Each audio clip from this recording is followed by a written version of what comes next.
233 یہ ہے کہ انہیں کھانا کپڑا عورت کو دینا ہوگا، یہ عورتوں کے حقوق ہیں، یعنی ایک حق دیا گیا ہے عورت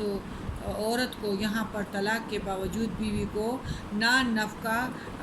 دینا ہوگا۔ اگر بیوی اس کے بچے کو دودھ پلا رہی ہو، ویسے ہی اس کے وارث پر اس کا خرچہ ہے اور اس بیوی کو ادا کرے، اور اگر اس کا شوہر فوت ہو جائے تو باقی وارثوں لڑکے کے خاندان والوں کو چاہیے کہ وہ عورتوں کو ستائے نہیں اور ان کے اخراجات کے پورا اندازہ کر کے ان کو یعنی وہی نان نفقہ اور کپڑے کا انتظام کر کے ان کو اجرت ادا کر دیا کرے اور ان کو اجرت دے،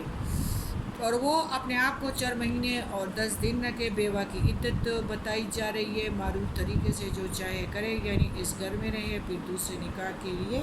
اسے اجازت ہے، اگر وہ نہ چاہے اور بچوں کے ساتھ تو وہ بھی نبی کریم صلی اللہ علیہ وسلم نے فرمایا کہ وہ بھی بہتر ہے،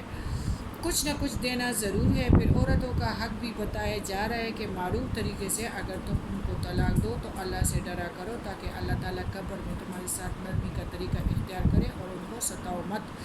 ان کو مارنا نہیں ہے، ان کو دھکیلنا نہیں ہے، اور ان کو بڑے یعنی ان کے بزرگان کو بلوا کے ان کو دونوں طریقے سے دونوں بیٹے تاکہ خاندانوں کے درمیان دشمنیاں بھی نہ ہوں، اور ان کو رخصت کرے۔ آدھا مہر یعنی نکاح جو کیا تھا اور اس سے یعنی منگنی اور کوئی فائدہ نہیں اٹھایا، محض نکاح کے بعد بھی تم لوگوں نے ان کو کچھ ضرور مہر دینا ہوگا لڑکی کو، اور نرمی سے کام لینا چاہیے، اور طلاق تک کے موقع پر ایک دوسرے کے ساتھ ہمدردی اور احسان کا معاملہ کرے، اور اس کو یہ نہیں کہ خاندان والوں کے آگے پیش کرے کہ جو وہ اذیتیں دینا چاہے تو ہر کوئی آئے اس کو اذیت دے۔ اللہ تعالیٰ تمہارے اعمال 237 میں اللہ تعالیٰ تمہارے اعمال کو دیکھ رہا ہے، اگر تم کسی کے دل کو دکھا رہے ہو تو اس کا مطلب یہ ہے کہ تمہارے گناہ بڑھ جائیں گے، اور اللہ تعالیٰ بھی تم لوگوں کو اسی طرح سختی سے پکڑے گا۔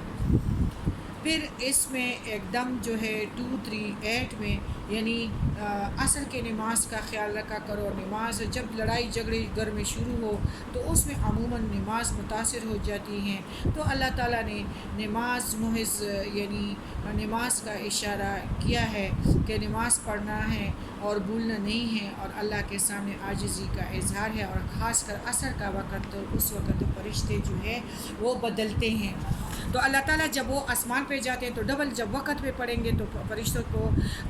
پوچھتے ہیں کہ کیا کر رہا تھا، تو وہ جواب دیتے ہیں فرشتے کہ تیرا بندہ نماز پڑھ رہا تھا، تو وہ بھی لکھ جاتا ہے۔ جب فرشتے دوسرے اپنے ٹائم پہ جاتے ہیں تو ان کو کہتا ہے کہ میرے بندے کیا کر رہے تھے، تو وہ کہتے ہیں کہ تیرا بندہ نماز میں تھا، نماز پڑھ رہا تھا، تو یعنی 2 نمازوں کا عصر کا جو ہے نماز کا ڈبل ثواب ہے، اس لیے اول وقت پہ عصر کا نماز ادا کرنا چاہیے، اور خاص کر لڑائی جھگڑوں اور طلاق کے جھگڑوں میں نماز متاثر ہوتی ہے، تو اس میں بھی اللہ تعالیٰ نے نمازوں کی نگہداشت کا حکم دیا ہے کہ اس سے یعنی نماز کا نقصان نہ کرے، خدا کرے جہاں بھی ہو، دنیا کے سارے نقصانوں میں سے زیادہ نماز کا نقصان ہے۔ باقی بات یہ ہے کہ جب ہم عبادت کا حفاظت کریں گے اور اللہ تعالیٰ کی نصیحت کو مانیں گے اور چھوڑیں گے نہیں، تو اللہ تعالیٰ نے جو ہمیں قرآن دیا ہے، پھر اس کا علم دیا ہے، پھر ہم نے ادھر کسی خاص انسٹیٹیوٹ میں اس کو سیکھ لیا ہے، پھر اللہ تعالیٰ نے ان کی طرف سے ہمیں ایک سند عطا کی، اور وہی لوگ آنکھوں والے ہیں، اور جب وہ دیکھتا ہے کہ عوام یا اندھے ہیں اور وہ کنویں کی طرف جا رہے ہیں، اور اس وقت وہ علم والا اگر نہ بولے گا تو عبادت سے وہ عالم جو ہے وہ محروم ہو جائے گا۔ آنکھوں کی عبادت یہ ہے کہ محروم لوگوں کو روشنائی عطا کرے اور ان کو کنویں سے اور آگ سے یعنی روکے، اور یہ بھی ایک عبادت ہے، اگر کیلے چھلکے چلکے کو راستے سے ہٹا دے یا پتھر کو یا کانٹا دار شاخ کو، تو یہ بھی آنکھوں کی عبادت میں شامل ہے۔ کیا پتہ ہے کہ اللہ تعالیٰ انسان کو اس ذریعے سے اس کی بخشش کر دے اور وہ اس کو جنتیں دے۔ اس لیے آپ اپنی صفات کو اگر انسان کے حوالے سے ان کی خدمت میں لگا دو گے تو کیا ہوگا؟ عبادت کچھ لوگ زمانے کو اپنے لیے استعمال کرتے ہیں اور کچھ لوگ خود کو زمانے کے لیے استعمال کرتے ہیں۔ جو خود کو زمانے کے لیے استعمال کرتے ہیں وہ عبادت کرتے ہیں، اور جو زمانے کو اپنے لیے استعمال کرتے ہیں تو وہ بغاوت کرتے ہیں۔ بغاوت کس سے کرتے ہیں؟ اللہ سے۔ کچھ لوگ اللہ سے مانگتے ہیں اور کچھ لوگ دنیا کے لیے اپنے آپ کو پیش کر دیتے ہیں۔ اس لیے یہ زمانہ جو ہے نا، اس نے ایسا ہی رہنا ہے، اس میں سے تم نے کچھ حاصل نہیں کرنا ہے۔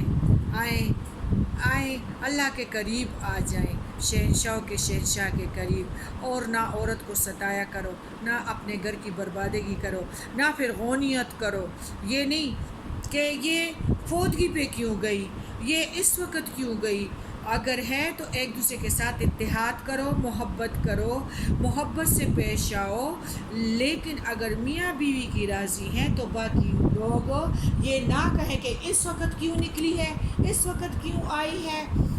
ادھر ماں باپ کے گھر کیوں گئی ہے، پھر ادھر کیوں اس ٹائم کیوں گئی ہیں، تو یہ پھر غونیت ہے۔ پھر غونیت جو ہے وہ اسلام میں ہرگز نہیں ہے۔ میاں بیوی کے درمیان میں آنا اور اس رشتوں میں بگاڑ پیدا کرنا، اللہ تعالیٰ فرماتے ہیں کہ میں ان سے کلام نہیں کروں گا اور نہ ان کی طرف دیکھوں گا، یہ پھر غونیت ہے۔ جس طرح ہمارے مسلمان ممالکوں میں جاہلیت کے طور پہ یہ اسی طرح قائم اور دائم ہے۔ یہ دماغی مسائل ہے اور اس چیزوں کو چھوڑنا چاہیے، اور میاں بیوی کے درمیان نہیں آنا چاہیے۔ اگر آتے ہو تو محبت سے آؤ، ان کے درمیان نفرتیں نہ بناؤ اور ان کے ساتھ اس طریقے سے نہ پیش آؤ۔ اللہ تعالیٰ نے کئی دفعہ جو مثالیں دی تو فرعونیت نہیں کرنی چاہیے، اور نہ کسی کا حق، عورت کا حق نہ لینا چاہیے۔ ادھر بار بار یہ دیا کہ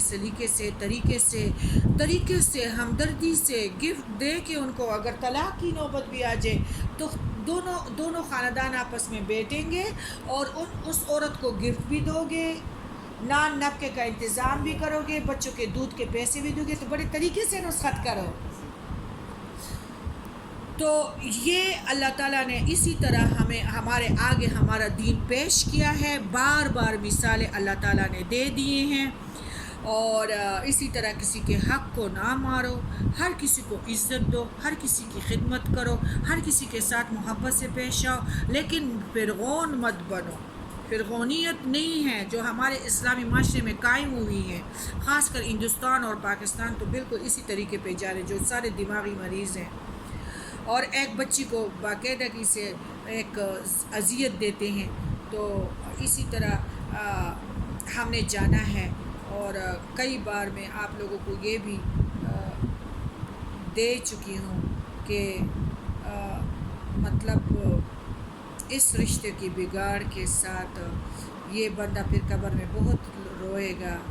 اور کہ جس نے میاں بیوی کے رشتے میں بگاڑ لایا، اور ان بیوی اور خاوند کے درمیان رشتے کو مضبوط ہونے کے علاوہ محبتیں پیدا نہیں کی، لیکن ان دونوں کے درمیان ان لوگوں نے